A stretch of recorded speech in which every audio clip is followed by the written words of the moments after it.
حضرت معاویہ رضی اللہ تعالیٰ عنہ سے روایت ہے کہ نہا رسول اللہ صلی اللہ علیہ وسلم عن عقوق الامہات و وعد البنات و منع وہات، کہ رسول اللہ صلی اللہ علیہ وسلم نے 4 چیزوں سے منع فرمایا ہے: ماں کی نافرمانی کرنے سے، بچیوں کو زندہ درگور کرنے سے، ضرورت کے ٹائم پر خرچ نہ کرنے سے، اور بغیر ضرورت کے ہاتھ پھیلاتے رہنے سے منع فرمایا ہے۔ یعنی پہلے نمبر پر یہ کہ ماں کی نافرمانی نہ کرو۔ ماں باپ دونوں کی نافرمانی کرنا حرام ہے۔ کچھ روایتوں میں دونوں کا ساتھ تذکرہ آیا ہے کہ ماں باپ کی نافرمانی نہ کرو۔ کچھ حدیثوں کے اندر صرف باپ کی نافرمانی کا منع کیا گیا ہے کہ جس نے ابا کو ناراض کر دیا تو اللہ کو ناراض کر دیا۔ اس حدیث مبارکہ میں اللہ کے نبی صلی اللہ علیہ وسلم نے فرمایا کہ ماں کی نافرمانی نہ کرو۔ ماں کی خصوصیت کے ساتھ تذکرہ کرنے کے اندر اشارہ ہے اس بات کی طرف کہ ماں بیچاری نرم ہوتی ہے اور کمزور ہوتی ہے۔ اس کا اگر دل دکھاؤ گے تو اپنے آپ کو جنت سے محروم کر دو گے، کیونکہ جنت ماں کے قدموں کے نیچے ہے۔ اس حدیث مبارکہ میں یہ نہیں ہے کہ ماں نیک ہو تو اس کے قدموں کے نیچے جنت ہے، نہیں، ماں کوئی بھی ہو، بھلے کتنی بھی گندی ہے، لیکن تمہاری تو ماں ہے۔ اگر کسی نے بھی ماں کا دل دکھایا، سمجھو کہ اللہ تعالیٰ کو ناراض کر دیا، وہ پھر کبھی بھی دنیا کے اندر سکون کا سانس نہیں لے سکتا۔ بھلے وہ سمجھتا ہے کہ میری ماں کی وجہ سے بیوی ناراض ہوگی، اس وجہ سے بیوی کو تو خوش کرو، ماں ناراض ہو گئی خیر ہے۔ بیوی اگر ادھر ادھر چلی گئی تو میری شکایت ہوگی، اور ماں ناراض ہو گئی تو کس کو شکایت کرے؟ کسی بھی وجہ سے اگر اماں کو ناراض کر دیا، سمجھو کہ اپنے آپ کو برباد کر دیا۔ کئی حدیث مبارکہ میں آتا ہے کہ کسی بھی عورت نے جب رسول اللہ صلی اللہ علیہ وسلم سے پوچھا کہ اللہ کے رسول مجھ پر سب سے زیادہ کس کا حق ہے، تو پیغمبر کریم نے فرمایا تیرے شوہر کا۔ کسی بھی مرد نے اگر پوچھا کہ اللہ کے رسول مجھ پر سب سے زیادہ کس کا حق ہے، تو پیغمبر کریم نے فرمایا ماں کا یا باپ کا۔ یعنی اللہ کے نبی صلی اللہ علیہ وسلم کامل ترین انسان ہیں۔ اللہ تعالیٰ کے دین کو اور انسانیت کو پیغمبر کریم سے زیادہ سمجھنے والا کوئی نہیں ہے۔ پیغمبر کریم صلی اللہ علیہ وسلم نے فرمایا کہ مرد جب پوچھتا ہے کہ کس کا حق ہے، فرمایا ماں باپ کا۔ عورت جب پوچھتی ہے تو حکم ہوتا ہے کہ شوہر کا۔ آج یہاں الٹا، کافر الٹا چلے سمجھ میں آتا ہے، مسلمانوں کا نظام الٹا۔ مسلمانوں کا ذہن آج کل یہ بن گیا ہے نوجوانوں کا، کہتے ہیں کہ بیوی ناراض نہ ہو جائے، ابو ناراض ہو گیا تو چلا جائے، کیا ہے، اماں ناراض ہو جائے بھلے ناراض ہو جائے، لیکن بیوی ناراض نہ ہو۔ اور بیوی سے جب پوچھو تو وہ بولتی اماں میری اماں میرا ابا۔ پورا الٹا ماحول نا، یہ تو مسلمانوں کا طریقہ نہیں ہے۔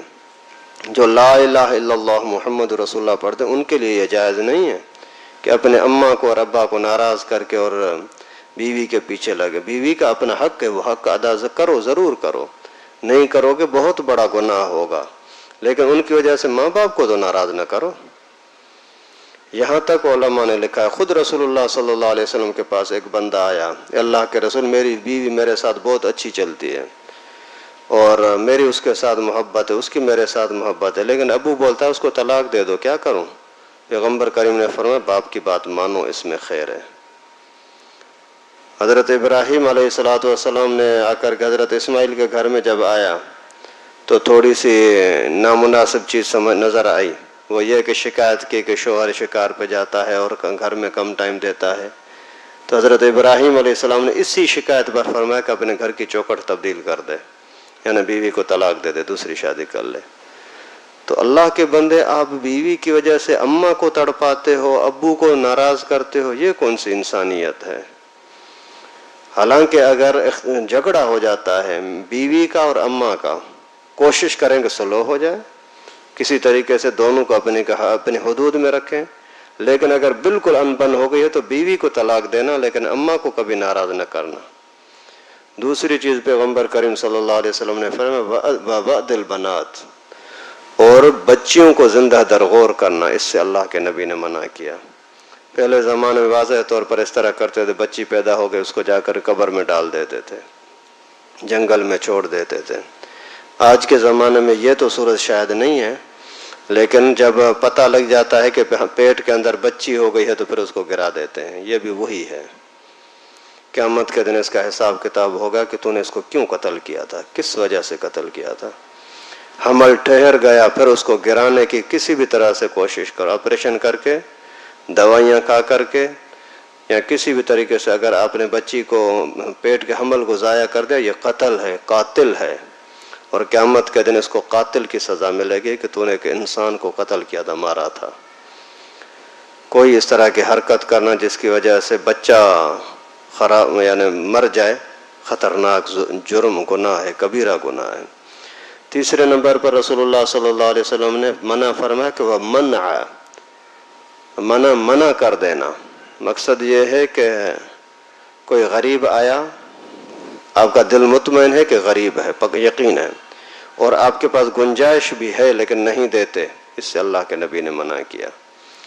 مسجد ہے، مدرسہ ہے، کوئی محتاج ہے، کوئی بیمار ہے، وہ آپ کے سامنے آ گیا اور آپ کو گنجائش ہے کہ آپ اس کے ساتھ تعاون کر سکیں، مالی لحاظ سے ہو، مشورے کے لحاظ سے ہو، کوئی ہاتھوں کے ساتھ اس کی خدمت کر سکتے ہو، نہیں کی، اس سے اللہ کے نبی نے منع کیا۔ یہ بھی بہت بڑا گناہ ہے۔ جب مجبوری کے ٹائم پر آپ اللہ کی مخلوق کی مدد نہیں کرتے تو پھر آپ جب مجبور ہوں گے تو اللہ تمہاری مدد نہیں کرے گا۔ اس وجہ سے جہاں کہیں کوئی بھی آپ کسی کی مدد کر سکتے ہیں کسی بھی طرح کی تو ضرور کیا کریں۔ نہیں کرو گے یہ بات سمجھیں، کوئی بھی بندہ ہے سامان اٹھا رہا ہے، نہیں اٹھا سکتا بیچارہ، اور اسی طریقے سے کوئی پریشانی میں لگا ہوا ہے اور آپ سے وہ مدد چاہ رہا ہے، آپ اس کو مدد نہیں کر رہے، تو یقین جانو جب تم محتاج ہوں گے اور لوگ آپ کی مدد کر سکیں گے لیکن اللہ تعالیٰ ان کے دلوں کو آپ کی طرف موڑیں گے نہیں۔ چوتھے نمبر پر اللہ کے نبی نے منع فرمایا ہاتھ اور دو، یہ بھی دو، یہ بھی دو۔ آپ کو کھانا کھا رہے ہیں، آپ کے کھانے کا پیٹ کی گنجائش پوری ہو گئی، پھر وہ اور لے آؤ، اور لے آؤ، جیسے دعوتوں کے اندر ظلم ہوتا ہے۔ اچھے خاصے لوگ، کافی پرانی بات ہے، ایک مرتبہ میں کسی دعوت میں بیٹھا ہوا تھا، سب نے شربت وہ لا رہے تھے، سب نے پی لیا، صرف ایک بندے کے لیے ایک گلاس کم تھا، تو اس نے چیخ کر کے بولا لے آؤ نا، ختم ہو گیا کیا؟ تو وہ بیچارہ ایک گلاس کے اندر جلدی لے آیا، بولا یہ کیا کنجوسی کرے ہو، جگ بھر کے لاؤ، اور وہ جگ بھر کے لایا تو اس نے ایک ہی گلاس پیا اور باقی سارا پڑا ہوا تھا۔ اس طرح کی بد اخلاقی اور شرارتوں سے اللہ کے نبی صلی اللہ علیہ وسلم منع فرمایا کہ جس چیز کی ضرورت ہو وہ کرو، ضرورت سے زیادہ اور چاہیے، اور چاہیے، بھیک مانگتے رہنا، خیرات مانگتے رہنا، اور لوگوں کے ہاتھوں میں دیکھتے رہنا، جیبوں پر نظر رکھتے رہنا، ان چیزوں سے اللہ کے نبی صلی اللہ علیہ وسلم نے منع فرمایا۔ ہر چیز کے اندر جہاں جو بھی کام ہو اس کے اندر اس چیز کو خیال رکھیں کہ آپ کی ضرورت پوری ہو گئی، بس اللہ کا شکر ادا کریں، اور منہ پھاڑو گے تو آپ کا پیٹ بھرے گا نہیں، لیکن یہ ہاتھ پھیلانے کی اور بھیک مانگنے کی عادت بڑھتی رہے گی۔ اللہ تعالیٰ سے دعا ہے کہ اللہ پاک ہم سب کو ہر طرح کے نافرمانی سے بچنے کی توفیق نصیب فرمائے۔ وآخر دعوانا ان الحمدللہ۔